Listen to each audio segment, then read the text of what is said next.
ముందుగా మీడియా మిత్రులకి నా నమస్కారాలు. నిన్నటి రోజున వెంకటాచల పంచాయతీ వెంకటాచల మండలానికి చెందిన ఒక అవినీతి తిమింగలం ఒక విచిత్రమైన సంఘటన చేయడం జరిగింది.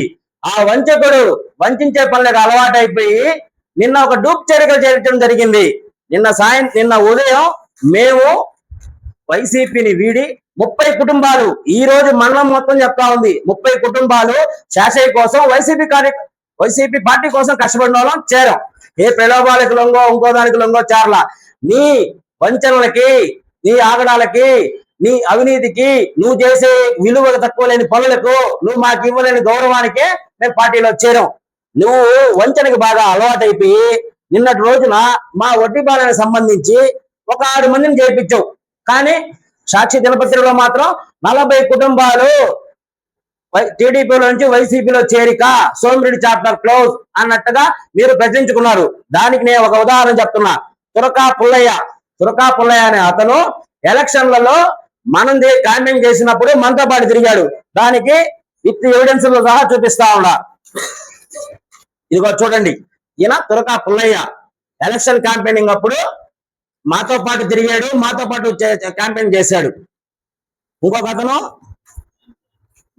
చల్లా చంచుబాబు అనే అతను ఇదో ఫ్లెక్స్ లో ఉన్నాడు. ఇంకొక అతను గుంజి దినేష్ అనే అతను గత వైసీపీ గవర్నమెంట్ లో ఫీల్డ్ అసిస్టెంట్ గా 3 సంవత్సరాలు పనిచేశాడు. అతన్ని తీసుకొని వచ్చి నిన్న కన్నవాయేశావు. ఇంకపోతే కొంతమంది ఓట్లు లేని వాళ్ళని, ఎస్టీ కమ్యూనిటీకి చెందిన ఎరికల కులాలకు చెందిన వాళ్ళని, కొంతమందిని ఎక్కడో బెంగళూరులో ఉండే వాళ్ళని ఇక్కడ ఏదో కోళ్ళు అమ్ముకునేదానికో వ్యాపార రీత్యా వస్తే వాళ్ళని తీసుకొని కండవాళ్ళు కప్పావు. కాంటూరులో నుంచి కొంతమంది ఎస్టీ కులానికి చెందిన వాళ్ళని కండవాళ్ళు కప్పావు. బొలమూడి ఎస్టీ కులానికి చెందిన వాళ్ళు కండవ కప్పావు. ఇంకోటి ఏంటంటే నాతో పాటే తిరిగాడు శివ, గజ్జల రమాదేవి అనే వాళ్ళ కొడుకు శివ నాతో పాటే తిరిగాడు. ఎలక్షన్ నాతో పాటే ఉన్నాడు. నాకు బాగా తెలుసు. వాడు కరుడు కట్టిన వైసీపీ కార్యకర్త. అట్లాంటి వాడిని మళ్ళా తీసుకొని వెళ్ళి నువ్వు చేర్పడం జరిగింది. ఒకటి గుర్తు పెట్టుకో, ఒక వంచకుడా, నీ వంచలకి, నీ కళ్ళబుల్లి మాటలకి మమ్మల్ని సరే మోసం చేసావు. ఈ రోజు గోవర్ధన్ రెడ్డి గారిని కూడా మోసం చేస్తున్నావు, నువ్వులు పాలు చేస్తున్నావు. దాని నిదర్శనం ఇదే. నువ్వు నలుగురిని చేర్పించావు. ఆ చేర్పించిన వాళ్ళు కూడా వైసీపీ వాళ్ళే. నువ్వు ఎట్లా చెప్తావు టీడీపీలో నుంచి 40 కుటుంబాలు వైసీపీలో చేరిక అని? మేము చెప్తున్నాం, మేము ఛాలెంజ్ చేస్తున్నాం. నిన్న చేరిన 30 కుటుంబాలు నీ వల్ల, నీ వంచనకి తట్టుకోలేక విసిగి వేసారి మేమందరం టీడీపీలో చేరడం జరిగింది. ఎక్కడైనా చూసుకో, ఈ రోజు వెంకటాచలం పంచాయతీ చెప్తుంది, మనలో చెప్తుంది. సాక్షాత్తు దీనికి సాక్ష్యం ప్రత్యక్షంగా కావచ్చు, పరోక్షంగా మీడియా మిత్రులే, ఒక్కరు వైసీపీ కార్యకర్తలే. ఏదో చేసేసి మేకపోతు గాంభీర్యం ప్రదర్శించి ఇట్లాంటి అన్నిటికీ ఇంకా ఉపేక్షించేది లేదు. వాస్తవాలు మాట్లాడుకో. నువ్వు ఏదైనా చేర్పించాలనుకుంటే బహిరంగ చేర్పించుకో. కానీ మమ్మల్ని ఏదో కిందపరుస్తూ మేమేదో 30 కుటుంబాలు చేరామని చెప్పి నువ్వేదో ఒక ఆల్టరేషన్ చేసి ఇంకోటి చేసావు. గోవర్ధన్ రెడ్డి గారిని మెప్పు పొందేదానికో ఈ విధంగా చేసే నవ్వులు పాలు అవుతావు. మేము ప్రతి ఒక్కటి విత్ ఎవిడెన్స్ సహా ఈ రోజు చెప్తున్నా, తెలుసుకో. నువ్వు చేసే ప్రతి ఒక్క పనికి, నువ్వు చేసే ప్రతి ఒక్క డూప్ పనికి విత్ ఎవిడెన్స్ సహా చేర్పిస్తాం. ఎక్కడున్నా విలువ? ఏం చేసావు విలువ? నీకు బదులు పడేవాడికే విలువ. మేము కష్టపడలా, మేము చేయలా, ఏ విధంగా చేసామో ఈరోజు తెలుసు.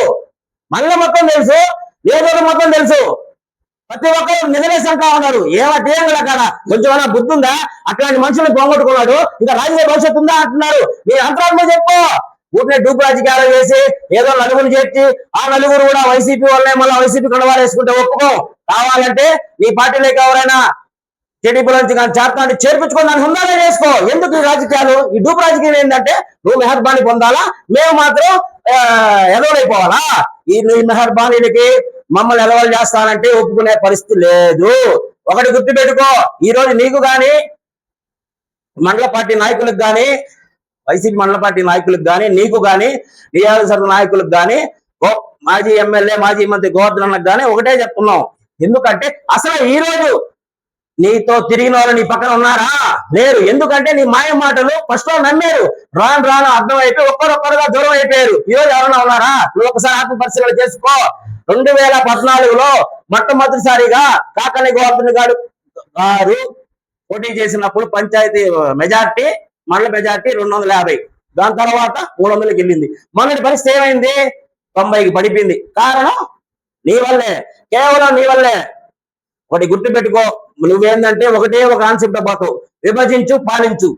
మా మధ్య మా కులాన్ని అర్థం పెట్టుకొని మాకే గొడవలు పెట్టి ఒక వర్గం తయారైతే ఆ వర్గాన్ని నువ్వు చేర్చుకొని ఆ విధంగా నువ్వు రాజకీయం చేయాలని చూస్తావు. ఇంకా చెప్తున్నావు మా వడ్డీపాల వర్గాలనే ఉండవు, మేము ఏకదాటిగా ఉన్నాం.